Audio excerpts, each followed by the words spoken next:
It seems like every time I turn around, somebody's using Ozempic or Mounjaro for weight loss these days, and it's giving fantastic results. It's been a game changer, but it's important to know exactly what you're taking when it's coming from a compounding pharmacy.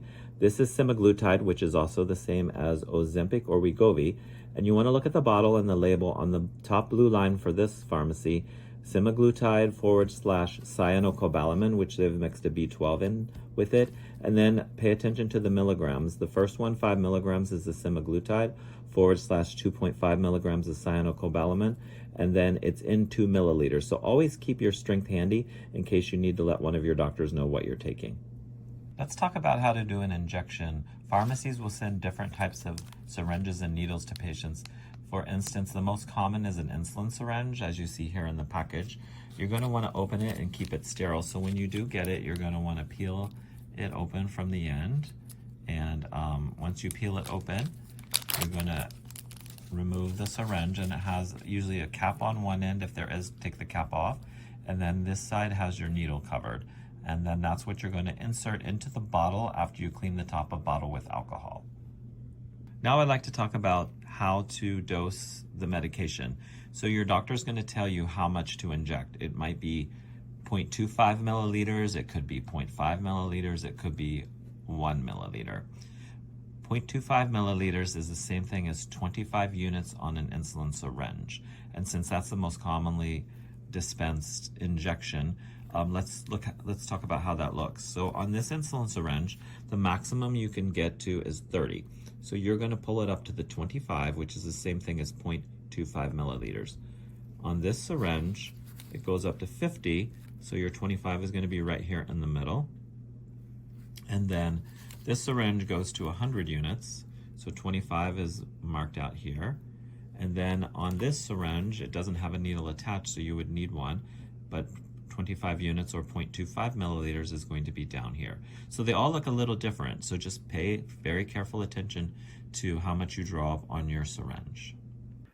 Let's take our medication out of the vial. You're first going to pop the top of the vial when you receive it. We're using water in this demonstration video, but this is the actual medication.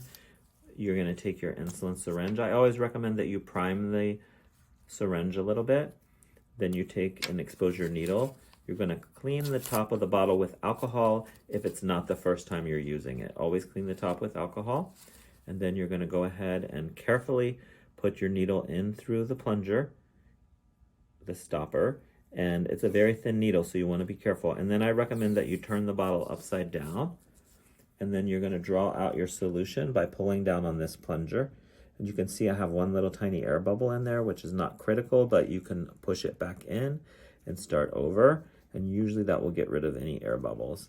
And then you just draw your medication down to the instructed amount. If it's 0.2, you would stop at 20.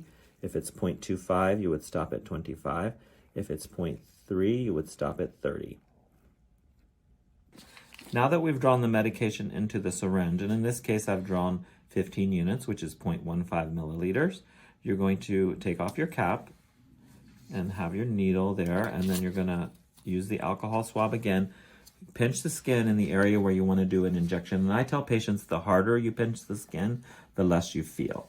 So it's okay to either pinch your skin or stretch it. In this case, we're pinching. We're going to clean with alcohol over the injection site and then jab it in as quick as possible.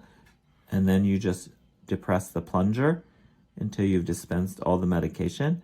Hold it there for the count of 10. Remove, put your finger on top, and put some pressure for about 30 seconds, just to make sure there's no bruising or bleeding that happens at the injection site. And as you can see, we just have one little mark there.